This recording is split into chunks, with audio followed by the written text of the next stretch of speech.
The other night I saw Exorcism, The Believer, and it was trash. It was garbage, typical Judeo-Masonic Anglo nonsense, obviously. But it tried so hard to be anti-Catholic, but in my opinion, it inadvertently ended up being one of the most pro-Catholic movies I've seen in like a long time. So I'm gonna give my review and spoiler and explanation. It was trying super hard to go against like the Catholic idea of exorcism and stuff like that, because so I'm going to spoil the whole thing. So it starts off with this black couple in a black country, I guess. I don't know. It's like they're doing all types of witchcraft and stuff or whatever. And then there's an earthquake and the lady dies, and she was pregnant, and the dad survives, and they take the baby out of the stomach or whatever. And the dad raises the baby as a single father or whatever. Fast forward to when the baby is like 13 years old or something along those lines, she befriends this white Protestant girl. And of course, because she's Protestant, which is a satanic perversion of Christianity, she's into like trying to conjure the dead and communicate with dead people and stuff like that.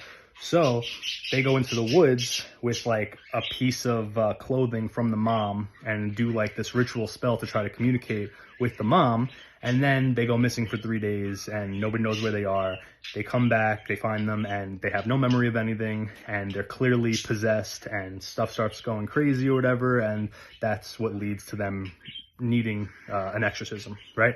But the whole time, they're really trying to push this universalist message saying that Catholics didn't invent the idea of exorcism. Every single religion and culture has a ritual to get rid of the demons in people and stuff like that, going back thousands and thousands of years and stuff. So it's really trying hard to push this idea that you don't need the Catholic Church in order to do an exorcism, right? Which, of course, in the Catholic faith, that's not what we believe. Exorcisms need to be thoroughly investigated before they're approved, and it has to go through a whole process and stuff like that to make sure that they're not just mentally ill. It's a very long process of getting it approved because exorcisms are dangerous, right?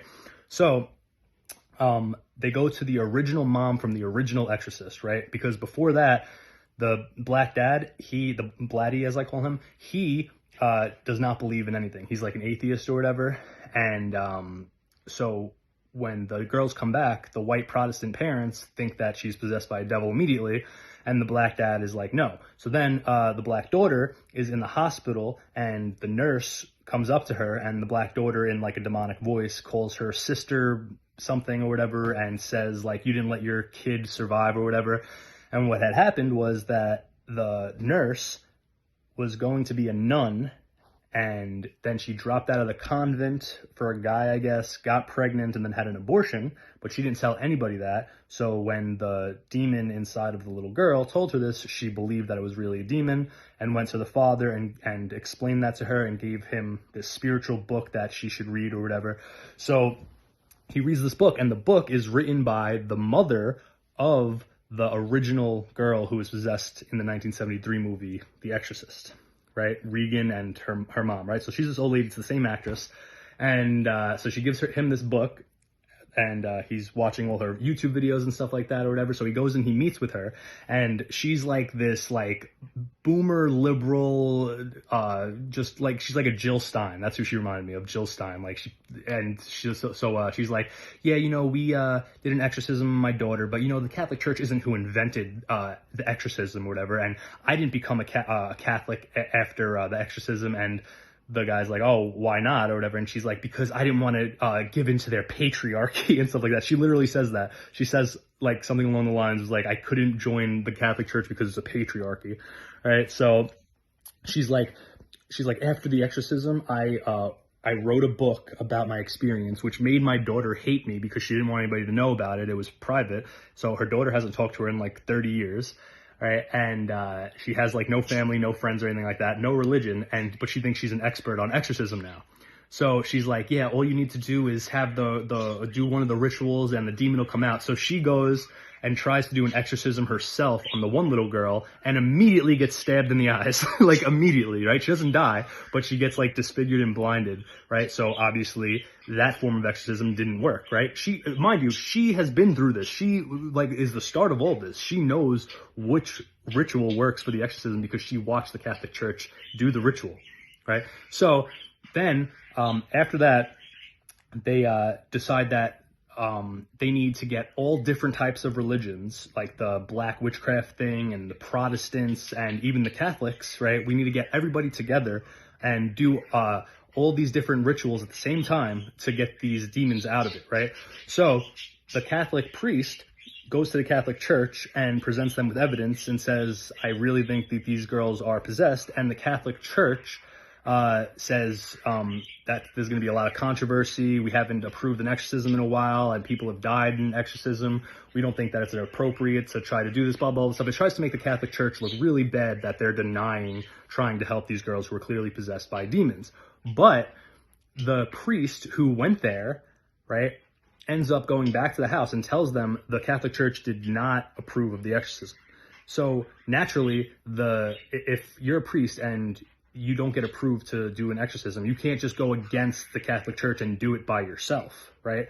Because then you're disobeying the church and it wouldn't be valid. So he goes in his car or whatever, and then they start doing like all their like voodoo exorcisms and stuff like that, and none of it's working on the two girls, right? Because it's not Catholic, obviously. And then the Catholic priest comes in, right? And he starts praying the rosary over them and stuff like that. And then his neck gets like twisted in half and he dies immediately.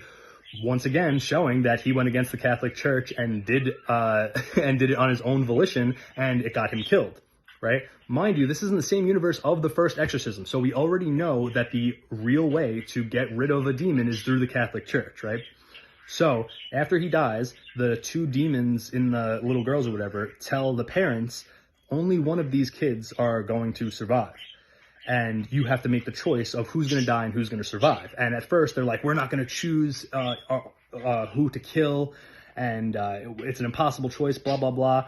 And so then eventually, like, they keep going and they're hurting the girls or whatever. So then the white Protestant father says, okay, I choose my daughter. Let my daughter live. Kill the other girl or whatever. And of course, they end up killing the white girl instead of the black girl. And the black girl lives, right? So there was no exorcism then. They tried to promote this the whole time, that any religion has a ritual and could be universalist. And as long as you just, like, believe in holy beings and something good, that you can perform an exorcism. But none of the exorcisms they tried to do were successful because they weren't the Catholic exorcism. And then the Catholic priest who tried to do the exorcism was going against the Catholic Church, so he was doing it incorrectly as well.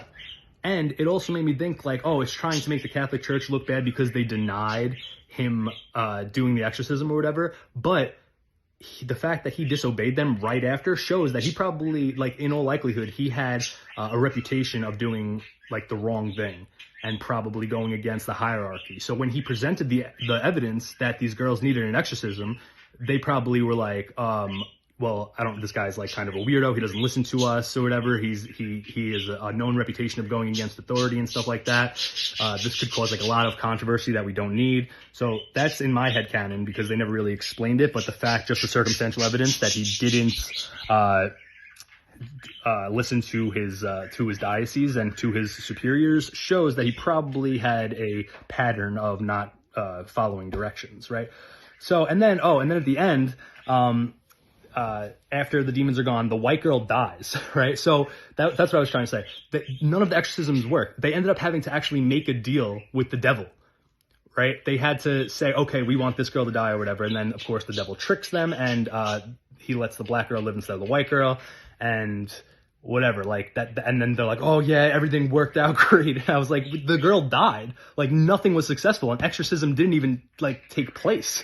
There was no exorcist in this movie. Everyone who was trying to be an exorcist failed miserably. And it wasn't until you made a deal with the devil that one of the girls got saved.